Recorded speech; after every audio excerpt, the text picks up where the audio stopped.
Hello. Good morning, all of you student. BSc second year, second semester.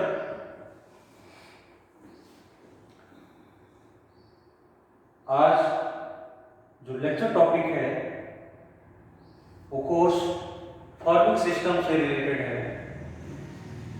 Farming system के अंतर्गत जो हम cropping system जो आप इसके पहले लेक्चर में आप पढ़े थे, cropping system and pattern, multiple cropping system, उसमें आपका एक टॉपिक बचा है efficient cropping system and their evaluation. Efficient cropping system and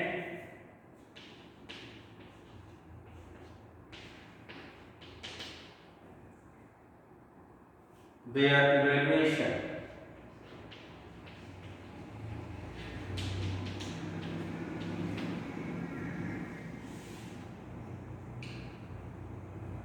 जिसमें आप जो देखते हैं कि एफिशिएंट क्रॉपिंग सिस्टम मीन्स ऐसी एरिया जहां पे हम अगर लैंड कम है तो ऐसी एरिया में जब हम क्रॉपिंग सिस्टम को लेते हैं तो इंटेंसिव क्रॉपिंग सिस्टम को बहुत ज्यादा वहां प्राथमिकता देते हैं कि जो 1 ईयर में मोर क्रॉप्स का सिलेक्शन हम उसमें कर सकें, जिससे ज्यादा से ज्यादा उत्पादन प्रोडक्शन दे सके। और उसके साथ साथ हम इंटरप्राइज का भी सिलेक्शन करें। जो इंटेंसिव क्रॉपिंग में हम इंटरप्राइज मीन्स कुछ ऐसे जो एग्रीकल्चर से रिलेटेड लघु उद्योग के रूप में, इंटरप्राइज के रूप में वहां पे हम उसको सेलेक्ट कर सकते हैं, like dairy farming, poultry, fishery, biogas plant. तो इस तरीके से वहां पे जब इंटेंसिव क्रॉपिंग के लिए हम जब देखते हैं तो एफिशिएंट क्रॉपिंग सिस्टम में वहां की land, labour, capital, water and infrastructure को अच्छी तरीके से वहां पे प्राथमिकता हम दें, जिसलिए लैंड फर्टाइल होनी चाहिए। और फर्टाइल लैंड के लिए वहां पे हम ऐसे फील्ड में मटेरियल्स को डालें जिससे कि फर्टिलिटी लेस ना हो, और इस तरीके से वहां पे हम कल्टीवेशन करें कि फील्ड को, उस पे क्रॉप को रोटेट करके करना चाहिए। जैसे डीप रूटेड क्रॉप के बाद shallow rooted crops, high fertiliser crops के बाद low fertiliser crops, high water requirements के बाद लो वाटर रिक्वायरमेंट्स क्रॉप्स। तो वहां पे जो सॉइल की फर्टिलिटी है उसके लिए हमें लेग्यूमिनस क्रॉप के बाद non leguminous crop. Leguminous crop का अगर हम दलहनी फसलों का सिलेक्शन करते हैं तो उस फील्ड में नाइट्रोजन का फिक्सेशन रेट भी बढ़ जाता है, जिससे कि हम नेक्स्ट सीजन में जो क्रॉप लेते हैं उसमें शैलो रूट्स वाली क्रॉप का अगर सिलेक्शन करते हैं तो अपर सरफेस पे जो सॉइल फर्टाइल है उसका पूरा यूटिलाइज वहां पे हो जाता है।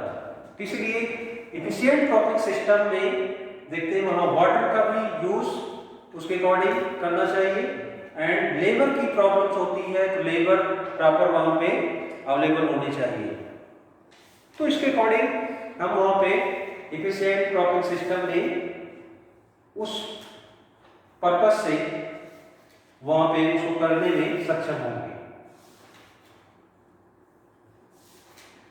कुछ कंडीशन में आप देखते हैं कि कहीं पे less than 750 millimetre annual rainfall जहां पे होती है, ऐसे कंडीशन में वहां पे हम किस क्रॉपिंग सिस्टम यानी किस क्रॉप्स का सिलेक्शन करें? ऐसे एरिया में हमें मोनोक्रॉपिंग का सिलेक्शन करना चाहिए। मोनोक्रॉपिंग एंड नेक्स्ट, जब वहां पे 750 यानी more than 750 millimetre annual rainfall है, तो उसके अकॉर्डिंग हमें वहां इंटेंसिव क्रॉपिंग यानी वहां पे सारी फैसिलिटीज जो हम इरिगेशन के पर्पज से भी वहां पे ऐसे क्रॉप्स जो इंटर क्रॉप्स के रूप में, इंटर क्रॉपिंग के रूप में वहां पे हम लेते हैं, तो वहां पे उसको हमें सम्मिलित करना चाहिए। इफिशिएंट यूटिलाइजेशन यानी वहां पे सभी चीजों जो आप water, capital, labour and land का पूरा यूटिलाइज होगा, और मेन आपको वाटर सप्लाई वहां पे होगी, जिससे कि हम इंटरप्राइज का भी सिलेक्शन कर सकते हैं। तो उसके अंतर्गत इंटेंसिव क्रॉपिंग जो आपने देखा कि इंटेंसिव क्रॉपिंग जब more than 750 millimetre annual rainfall होती है तो करना चाहिए, यानी फील्ड को बिना खाली छोड़े जब हम एक क्रॉप की हार्वेस्टिंग करें तो दूसरी क्रॉप को तुरंत उसमें सोइंग कर दें, तो कंटिन्यूअस क्रॉपिंग उसमें उस फील्ड में हम लेते रहे, खरीफ, रबी एंड जायद। तो इस तरीके से वहां पे हम सघन खेती इंटेंसिव क्रॉपिंग को ले सकते हैं। इसके बारे में आप कुछ नोट कर लें। Efficient cropping system for a particular farm depend on for resources, for enterprise and for technology. That for resources includes land, labor, water, capital and infrastructure. When land is limited, intensive cropping is adopted to fully utilization available water and labor. When sufficient and cheap labor is available, vegetable crops also include in the cropping system, as they require more labor, capital, intensive crops like sugarcane, banana, turmeric, etc. find a place in the cropping system when capital is not a constraint in low rainfall regions less than 750 millimeter annual rainfall.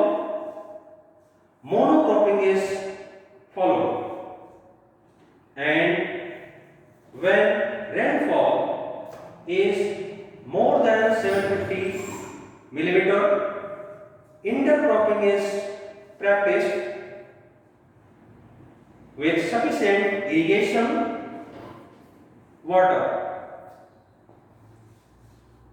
Triple or quadruple cropping is adopted when other climatic factors are not limiting for enterprise like dairy, poultry, etc. Also influence the type of cropping system when the farm enterprise includes dairy, The cropping system should contain fodder crops as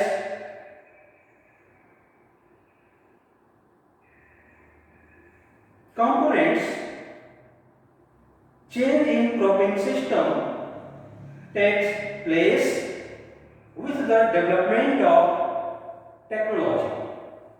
जो आपने देखा कि efficient cropping system के बारे में जो भी आपको हमने बताया कि land, labour, capital, water, infrastructure का कैसे हम यूज करके जो वहां डिफरेंट इंटरप्राइज का सिलेक्शन करके हम वहां पे सिचुएशन लेस देन 750 मिलीमीटर जब एनुअल रेनफॉल है and more than 750 millimetre annual rainfall है, तो किस तरीके से उसका हम यूटिलाइज कर सकते हैं। एंड नेक्स्ट हेडिंग आप डालना topic integration of enterprise.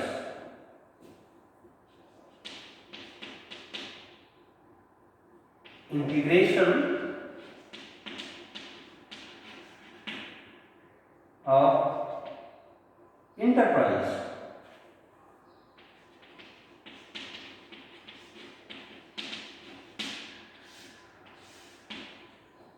Enterprise का जो इंटीग्रेशन होता है, किस तरीके से हम वहां पे उसको प्रिफर करते हैं, किस तरीके से कौन से इंटरप्राइज को हम किस क्रॉपिंग सिस्टम के साथ उसको हम इंक्लूड करते हैं, कैसे उसको अडॉप्ट करते हैं, तो नोट करना। In agriculture crop husbandry is the main active, the income obtained from cropping is hardly sufficient to sustain the farm family throughout year. Activities such as dairy, poultry, fishery, sericulture, biogas production, edible mushroom cultivation, agroforestry, agri-horticulture, etc. assume critical importance in supplementing therefore income. Assume regular cash flow is possible when cropping is combined with other enterprise. IFS in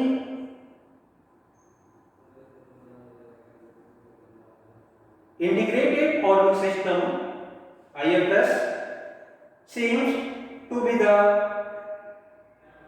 answer to the problems of increasing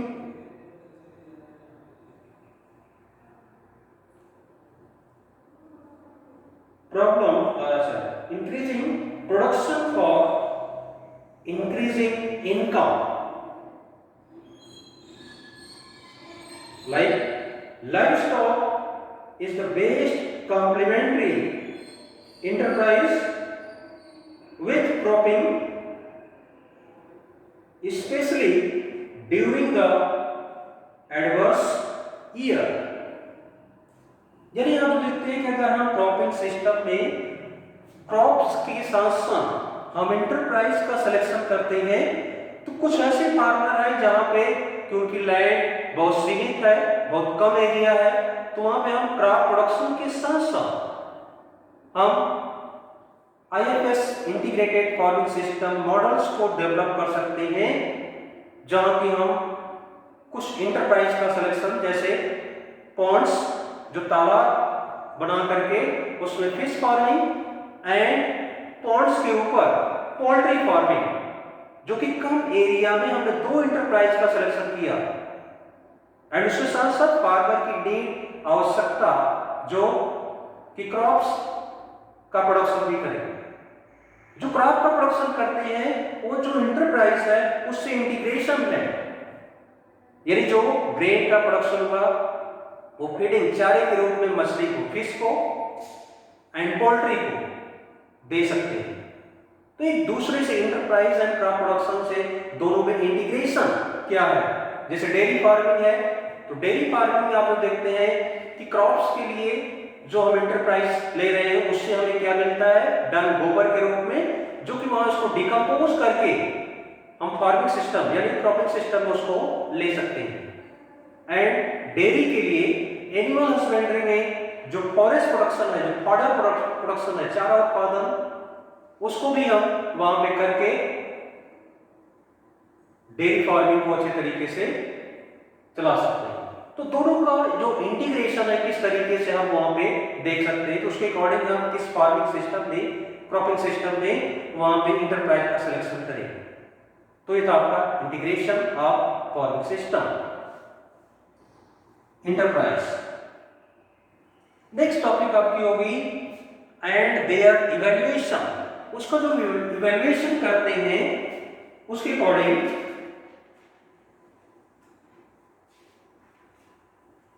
आप उसको note कर लेना।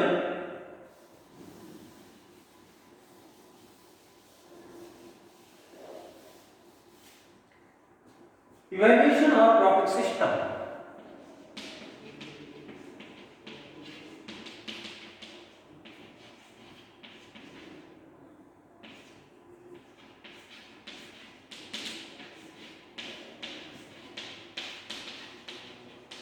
Evaluation of cropping system.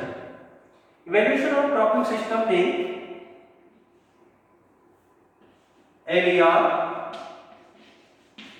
जिसको बोलते हैं land equivalent ratio, अगर वहां पे हम इंटरक्रॉपिंग करना चाहते हैं तो LER का मान जब 1 से अधिक हो तो वहां पे हम इंटरक्रॉपिंग करने के लिए सजेशन दे सकते हैं। बट जब LER का मान, लैंड इक्विवेलेंट रेशियो का जो वहां पे वैल्यू यानी मान 1 और लेस देन 1 यानी 1 या 1 से कम हो तो वहां पे हम इंटरक्रॉपिंग करने की सलाह नहीं देते। इस तरीके से जो cropping system, evaluation of cropping system में हम इस तरीके से उसका इवैल्यूएशन करते हैं। तो उसमें उसका फार्मूला लिखना, LER is equal to yield of intercrop,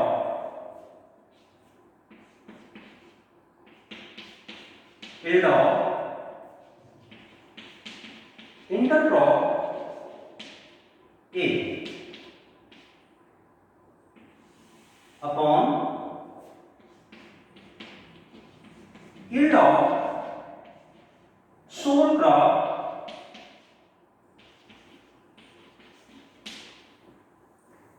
B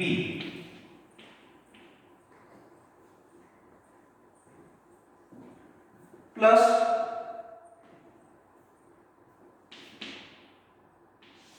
yield of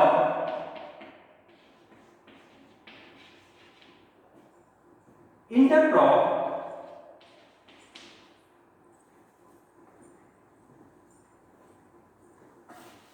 इसको आप नीचे लिख लेना,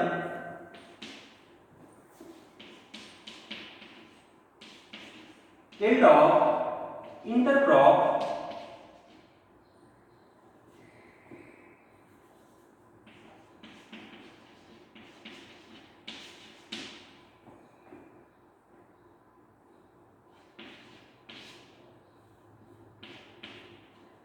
divided by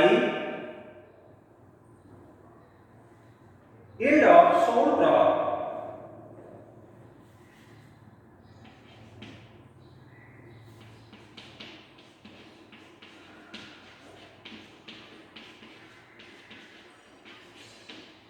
B।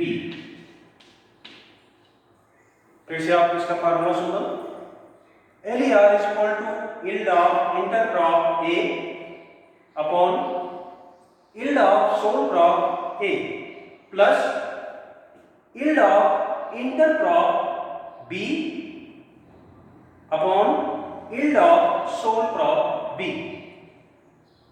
तो जो इसका मान आएगा, जो उसकी वैल्यू आएगी, अभी आपको हमने बताया कि जब एक से अधिक हो तो वहां हम इंटरक्रॉपिंग की सलाह देते हैं।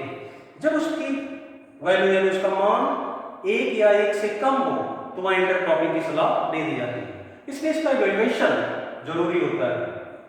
इसके आप डेफिनेशन भी नोट कर लें। It is the relative land requirement, it is the relative land requirement of the sole crops to produce the yield obtained from the intercrop। जो हिंदी के स्टूडेंट हैं हिंदी में भी सुन लें, यह शुद्ध फसलों की, यह शुद्ध यानी प्योर क्रॉप्स की एक अनुपातिक जमीन की माप है, मेजरमेंट, जो इंटरक्रॉप्स से प्राप्त यील्ड को प्राप्त करने के लिए आवश्यक है। तो आपने देखा आज की जो topic efficient cropping system and their evaluation, जो ये आपके एग्जामिनेशन के लिए इंपॉर्टेंट है। इसको आप अच्छे तरीके से नोट भी किए होंगे और उसके बाद इसको सुन करके आप अच्छे से तैयार भी करें, प्रिपेयर भी करें। तो आज की क्लास यही पे समाप्त होती है। नेक्स्ट कल।